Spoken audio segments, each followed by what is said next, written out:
मैं प्रगति अग्रवाल स्वागत करती हूं आपका राष्ट्रीय जगत विजन में। न्यायधानी में गुर्गों के दम पर जमीन खाली कराने का सिलसिला आज भी नहीं थम रहा है।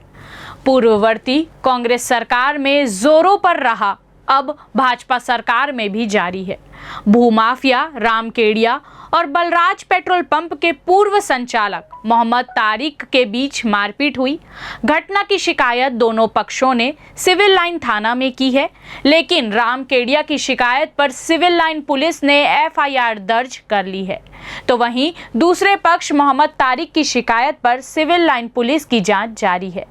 पीड़ित दुकानदार मोहम्मद तारिक ने पुलिस प्रशासन से जल्द कार्रवाई की मांग की है। आइए देखते हैं क्या है पूरा मामला। न्यायधानी में भूमाफियाओं के हौसले आज भी कानून के आगे चुस्त दुरुस्त हैं। जमीन अपने कब्जे आधिपत्य में लेने के लिए भूमाफिया तहसील न्यायालय में प्रकरण दायर करने की बजाय खुद ही गुर्गों के दम पर जमीन खाली कराने पहुंच जाते हैं। आज दोपहर 12 बजे के आसपास दिन दहाड़े बीच शहर सत्यम चौक स्थित बलराज पेट्रोल पंप में मारपीट की घटना घटी है। आरोप अनुसार सत्यम चौक स्थित बलराज पेट्रोल पंप के पूर्व संचालक मोहम्मद तारिक के आधिपत्य की 400 वर्ग मीटर जमीन पर दुकान संचालित है, जिस दुकान में सीट कवर बनाने बेचने का कार्य किया जाता है। बलराज पेट्रोल पंप जिस जमीन पर बनी है, उसके वर्तमान भूस्वामी रामकेडिया लठैतों के साथ आज दुकान खाली कराने पहुंचे और मोहम्मद तारिक के आधिपत्य की दुकान में रखे सामान को फेंकने लगे। मोहम्मद तारिक और उनकी पत्नी शहनाज बेगम ने जब अपने आधिपत्य की दुकान में रखे सामान को फेंकता देख इसका विरोध करने लगे तो दोनों पक्षों में मारपीट होने लगी। घटना की शिकायत दोनों पक्षों ने सिविल लाइन थाना में की है, लेकिन रामकेडिया की शिकायत पर सिविल लाइन पुलिस ने एफआईआर दर्ज कर ली है, तो वहीं दूसरे पक्ष मोहम्मद तारिक की शिकायत पर सिविल लाइन पुलिस की जांच जारी है। पीड़ित दुकानदार मोहम्मद तारिक ने पुलिस प्रशासन से जल्द कार्रवाई की मांग की है। बेशकीमती विवादित जमीन पर रसूखदारों की हमेशा से ही पैनी नजर रही है।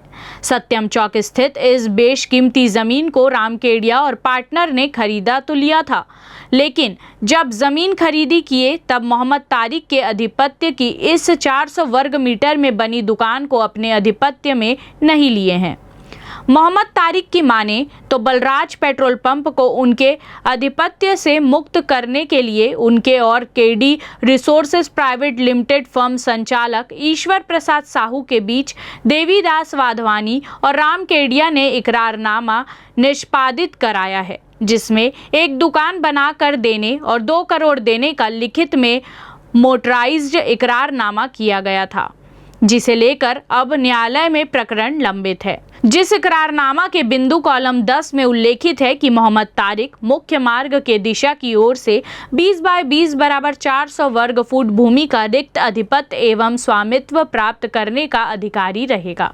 मोपका के सरकारी जमीन की बंदरबाट और अवैध प्लाटिंग को लेकर रामकेडिया सुर्खियों में रहे हैं। पहले टुटेजा के दम पर करते रहे हैं, लेकिन रसूखदारों के आगे कानून कहां चली।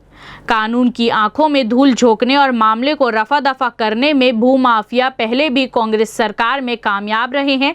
शायद इसीलिए भूमाफिया विधि विरुद्ध भूमि अधिपत्य करने की हिम्मत कर रहे हैं और प्रशासन इस पर आज भाजपा सरकार में भी अंकुश लगाने में असफल नजर आ रही है। मोहम्मद तारिक के मुताबिक बलराज पेट्रोल पंप का कुल रकबा 22,500 वर्ग फीट है। इस जमीन को 6 टुकड़ों में रजिस्ट्री कराई गई है, जो अवैध है। नजूल की जमीन को टुकड़ों में रजिस्ट्री कराने के लिए कलेक्टर से अनुमति लेना पड़ता है, जो कि नहीं लिया गया है। साथ ही स्टाम्प ड्यूटी की भी चोरी की गई है। एक प्लॉट को 6 टुकड़ों में रजिस्ट्री कराया गया है और आगे और पीछे दर्शाया गया है। सड़क में लगे आगे में रजिस्ट्री का रेट ज़्यादा है और पीछे में रेट कम है। इस तरह से शासन को गुमराह कर स्टाम्प ड्यूटी की चोरी की गई है। जमीन माफिया कितना पावरफुल है, जिन लोगों के नाम पर हुई है पावर ऑफ अटर्नी से कस्तूरी राव ने रामकेडिया के घर पर किया है रजिस्ट्री, वहीं पर डिप्टी रजिस्ट्रार स्वर्णकार ने जाकर कराया है। Ishwar Sahu, director KD resource private limited, Devidas Wadhwani, Shirin Wadhwani, Ramkedia, Manish Kushlani, KD resources private limited Balwant Kumar Jagwani, इन 6 लोगों के नाम पर नजूल भूमि का टुकड़ों में रजिस्ट्री कराया गया है। आखिर ईश्वर साहू कौन है? यह ईश्वर साहू, जिसे केडी रिसोर्स प्राइवेट लिमिटेड का डायरेक्टर बताया गया है, जिसका निवास देवनंदन नगर फेज 1 बताया गया है, यह बिलासपुर के सबसे बड़ा कपड़ा व्यापारी भारत होजरी के यहाँ काम करता था और वर्तमान में शनिचरी रपटा के पास एक छोटा सा कपड़े का दुकान चलाता है, जिसे भारत होजरी के द्वारा कपड़ा बिक्री के लिए दिया जाता है। उसके द्वारा जमीन रजिस्ट्री के लिए 14 लाख के 8 चेक, कुल 1 करोड़ 12 लाख का चेक बैंक ऑफ बड़ौदा को दिया गया है। क्या यह इनकम टैक्स रिटर्न फाइल करता है? यह भी जांच का विषय है।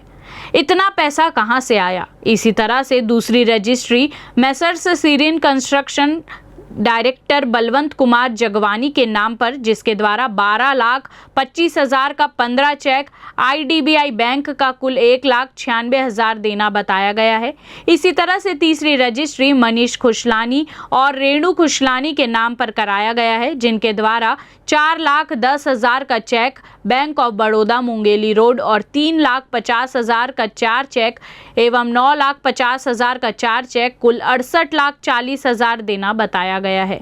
इसी तरह से चौथी रजिस्ट्री राम केडिया एवं नूतन केडिया के नाम पर रजिस्ट्री कराया गया है, जिसमें इनके द्वारा 2 लाख का 4 चेक, 2,75,000 का 4 चेक और 13,75,000 का 4 चेक बिलासपुर नागरिक सहकारी बैंक मुंगेली रोड का देना बताया गया है। इस तरह से कुल 6 टुकड़ों में रजिस्ट्री कराया गया है, जो कानून नियम विरुद्ध है। फिलहाल इस खबर में इतना ही। ऐसे ही ताज़ा तरीन खबरों से जुड़े रहने के लिए देखते रहिए राष्ट्रीय जगत विजन न्यूज़।